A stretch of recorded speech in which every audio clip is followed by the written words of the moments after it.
UGC यानी university grant commission, Hindi में कहिए तो विश्वविद्यालय अनुदान आयोग, इसने बीते दिनों कुछ दिशा निर्देश जारी किए। सटीकता से कहें तो 13 जनवरी को, यानी जब उत्तर भारत लोहड़ी की खुशियों में सरोबार था तब। इन दिशा निर्देशों को लेकर अब एक नई बहस छिड़ गई है। सोशल मीडिया तो तमाम तरह की गलत जानकारियों के अलावा भय और भ्रम पैदा करने वाली पोस्ट से पटा पड़ा है। एक वर्ग विशेष से संबंधित कुछ लोग इन दिशा निर्देशों को अपने ऊपर सबसे बड़ा आघात बता रहे हैं, तो वहीं कुछ लोग इसे सदियों से चले आ रही जातिगत उत्पीड़न से निपटने की दिशा में उठाया एक बड़ा कदम। इस बीच सरकार शांति की अपील कर रही है। तो क्या हैं ये यूजीसी के नए नियम और क्यों मचा है इन पर बवाल? क्या है इन नियमों पर उठने वाले सवाल और सरकार का क्या है उन पर जवाब? आज के सारांश में बात इसी पर। नए नियमों से पहले जानते हैं कि बीते सालों में विश्वविद्यालयों के कैंपस में जातिगत उत्पीड़न का क्या स्टेटस है। बीते कुछ सालों पर नजर डालें तो उच्च शिक्षण संस्थानों में जाति आधारित भेदभाव की शिकायतों में बढ़ोतरी देखी गई। यूजीसी की तरफ से सुप्रीम कोर्ट को दिए गए रिकॉर्ड बताते हैं कि 2004 से 24 के बीच 115 छात्रों ने जातिगत उत्पीड़न के चलते अपनी जान दे दी। यूजीसी ने बताया है कि बीते 5 सालों में जाति आधारित भेदभाव के मामलों में करीब 118% की बढ़ोतरी हुई है। 2019 से 20 में 173 मामले दर्ज किए गए थे, जबकि 2023 से 24 में यह संख्या बढ़कर 378 तक हो गई। साल 2016 में रोहित वेमुला और उसके बाद साल 2019 में पायल तड़वी ने अपनी जान दे दी।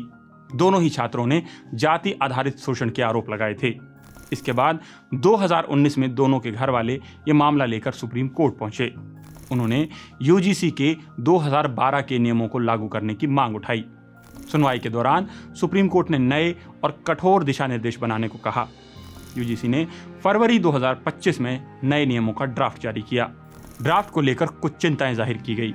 All India OBC student association ने इक्विटी कमिटीज और भेदभाव झेलने वालों की परिभाषा में ओबीसी वर्ग के लोगों को भी शामिल करने की मांग की। 2012 के नियमों में ओबीसीज के खिलाफ भेदभाव का कोई प्रावधान नहीं था, जिसके बाद इन नियमों का फाइनल वर्जन यानी फाइनल ड्राफ्ट तैयार किया गया, जो अभी इस महीने की शुरुआत में आया।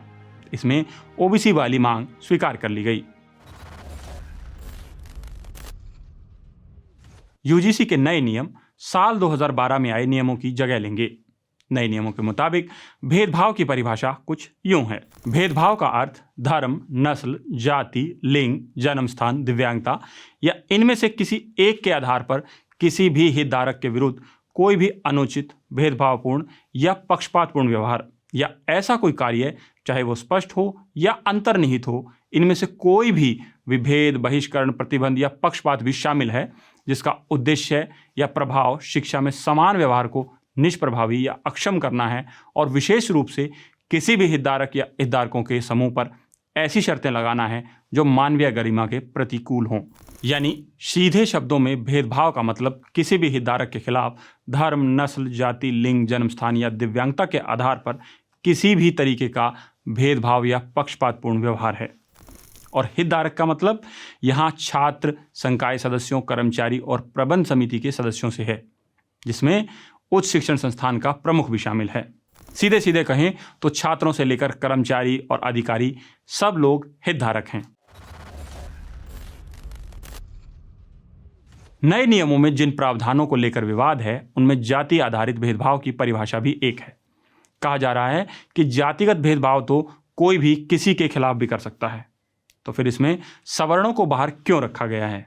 आइए पहले परिभाषा देख लेते हैं, जो कुछ यूं है। जाति आधारित भेदभाव का अर्थ अनुसूचित जातियों, अनुसूचित जनजातियों एवं अन्य पिछड़े वर्गों के सदस्यों के विरुद्ध केवल जाति या जनजाति के आधार पर भेदभाव है। अब जरा इस परिभाषा के विरोध में आए कुछ तर्कों पर नजर डालते हैं। ऐसा ना हो सवर्ण होना अपराध हो जाए। अगर किसी बाग में एक पौधा छोटा रह गया तो इसका मतलब ये तो नहीं कि प्रोटेक्शन और इक्वलिटी के नाम पर बाकी पौधों को ऊपर से काट दिया जाए। अभी एक यूजीसी जो है वो भी एक आतंकवादी संस्था है भारत में, जिसने शिक्षा व्यवस्था पर अवैध कब्जा कर रखा है। पूरे भारत की शिक्षा को बेच कर खाने में यूजीसी का बहुत बड़ा हाथ है। तो यह जो आतंकवादी संस्था है, जो एक गिरोह है, तो किसी समय न्यायपालिका के नाम से चल जावे, किसी समय यूजीसी के नाम से चल जावे, किसी समय मंडल कमीशन के नाम से चल जावे। अलग अलग जो कमीशन बना रखे हैं इन लोगों ने, कभी महिला आयोग के नाम से चल जावे। आपने शायद गौर नहीं किया। समता की बात कर परिभाषा को चुनौती देने वाले ये सब लोग अपने को सवर्ण मान चुके हैं। ये मान्यता ही इस बात की तस्दीक है कि जाति अभी भी लोगों के दिमाग में है और इसलिए भेदभाव भी जाति आधारित है। इसके अलावा कुछ कुतर्क भी हैं, जैसे कि ये लोग, मान लीजिए कि कोई स्वर्ण की लड़की रहेगी और उसे किसी लड़के ने प्रपोज किया और उसने ना बोल दिया और वो लड़का जाके केस कर दिया लड़की पे, तो लड़की का एकेडमिक कैरियर तो खत्म होगा ही होगा, साथ में जो है उसको 3 साल से 10 साल तक जो है जेल रहना पड़ेगा। इनका जवाब भी लोग दे रहे हैं, जैसे कि लक्ष्मण यादव का ही तर्क देखिए। अब विरोध किसका हो रहा है कि साहब SC ST OBC तीनों अगर इसमें शामिल हो गए तो आपने जनरल कैटेगरी के युवाओं को पहले ही विलेन बना दिया। अच्छा, अब इसका मतलब ये है कि हर कैंपस में वुमेन सेल होता है, जेंडर सेंसिटिव सेल होता है, उसमें महिलाएं प्रतिनिधि होती हैं, महिलाएं न्याय करती हैं, पुरुष वॉलंटरी कहीं हो सकता है। कल को कह दें कि इसमें तो पुरुष शामिल ही नहीं है, तो इसका मतलब क्या आपने पुरुषों को विलन मान लिया? नहीं, आपके देश में लैंगिक भेदभाव का मतलब ये है कि एक वर्ग ऐसा है जो दूसरे वर्ग के लिए उस कॉन्फ्लिक्ट है, उनके भीतर शोषण का आधार ही वर्गीय विभाजन है। ये सब तर्क वितर्क अपनी जगह हैं, लेकिन एक बात का साफ होना बहुत जरूरी है। दिशा निर्देशों में 2 तरह के भेदभाव का जिक्र है, एक जातिगत भेदभाव और दूसरा सिर्फ भेदभाव। जो लोग जातिगत भेदभाव की परिभाषा पर तर्क और कुतर्क गढ़ रहे हैं, उन्हें यह साफ होना चाहिए कि भेदभाव की परिभाषा इतनी व्यापक है कि उसमें सभी वर्ग और सभी तरह के लोग शामिल हैं। वहां ना तो उच्च जाति का बंधन है और ना ही निम्न वर्गों को वैसी सुरक्षा। उस परिभाषा में जाति शब्द भी शामिल है, तो साफ है कि वहां कोई भी जाति हो सकती है, ना कि सिर्फ उच्च जाति या सिर्फ निम्न जाति। जैसा कि मैंने पहले बताया कि UGC के नए नियम 2012 के पुराने नियमों की जगह लेंगे। दरअसल वो दिशा निर्देश एक तरह से सलाह थे, उनको मानने के लिए संस्थान बाध्य नहीं थे, जबकि ये नए दिशा निर्देश सुप्रीम कोर्ट के निर्देशों के बाद आए हैं। सुप्रीम कोर्ट ने साफ कहा है कि ये नियम सिर्फ खाना पूर्ति नहीं लगने चाहिए, इसलिए इसमें कुछ बड़े प्रावधान किए गए हैं, जैसे कि समान अवसर केंद्र, समता समिति, समता स्क्वाड। आइए एक एक कर इन्हें समझते हैं। समान अवसर केंद्र वंचित वर्गों से जुड़ी नीतियों पर नजर रखेगा, जिला प्रशासन और पुलिस के साथ मिलकर काम करेगा, जरूरत पड़ने पर कानूनी सहायता भी दिलाएगा। हर संस्थान के केंद्र में 5 शिक्षक सदस्य होंगे। हालांकि इन सदस्यों के लिए कोई वर्ग या जातिगत आरक्षण लागू नहीं है, यानी इसमें कोई भी हो सकता है, सारे सवर्ण भी, सारे दलित भी या सारे OBC भी। हाँ, अगर किसी कॉलेज में ये सेंटर बनाने के लिए 5 शिक्षक नहीं हैं, तो ये काम यूनिवर्सिटी का समान अवसर केंद्र देखेगा। ये वही यूनिवर्सिटी है जिससे यह कॉलेज जुड़ा है। असल में सारा काम इसी केंद्र के अंतर्गत होगा, जैसे कि समता समिति इसी समान अवसर केंद्र के तहत काम करेगी। इस समिति में 10 सदस्य होंगे। हर संस्थान का हेड इसका अध्यक्ष होगा। इसके अलावा 3 प्रोफेसर, 1 नॉन टीचिंग स्टाफ, 2 सामाजिक प्रतिनिधि, 2 छात्र प्रतिनिधि और समान अवसर केंद्र का समन्वयक यानी कोऑर्डिनेटर इस समिति का पदेन सचिव होगा। शर्त यह है कि समिति में OBC, SC, ST, विकलांग और महिलाओं का भी प्रतिनिधित्व होना चाहिए। यानी अति आदर्श स्थिति में अगर बात करें तो 5 या नहीं तो 3 या 4 सदस्य आरक्षित वर्ग के होंगे और बाकी सब अनारक्षित या कहिए सवर्ण होंगे। समिति की साल में 2 बार बैठक होगी, यानी हर 6 महीने और बीते 6 महीनों की कार्रवाइयों पर चर्चा होगी। समता समूह या इक्विटी स्क्वाड, हर संस्थान अपने हिसाब से कुछ छोटे समूह गठित करेगा, जिन्हें समता समूह कहा जाएगा। ये समूह कैंपस में मौजूद संवेदनशील जगहों पर नजर रखेंगे और समता केंद्र को अपनी रिपोर्ट सौंपेंगे। इसके अलावा एक समता हेल्पलाइन भी होगी जो 24 घंटे काम करती हो, जिस पर कोई भी हितधारक अपनी शिकायत दर्ज करवा सकेगा और अगर कॉलेज में हेल्पलाइन संभव नहीं है तो संबंधित यूनिवर्सिटी की हेल्पलाइन उपलब्ध होगी।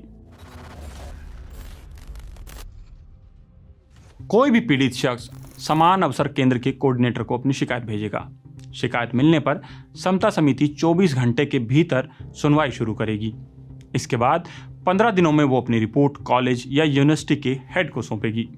इसकी कॉपी पीड़ित को भी भेजनी होगी, जिसके बाद कॉलेज या यूनिवर्सिटी के हेड को 7 दिनों के भीतर उस रिपोर्ट पर आगामी कार्रवाई का फैसला लेना होगा और अगर मामला आपराधिक है तो पुलिस को भी सूचित करना होगा। और अगर कोई हेड या संस्थान के प्रमुख के खिलाफ ही शिकायत करता है तो समता समिति के अध्यक्ष समता केंद्र के कोऑर्डिनेटर होंगे। मामला संस्थान प्रमुख के उच्च अधिकारियों को भेजा जाएगा।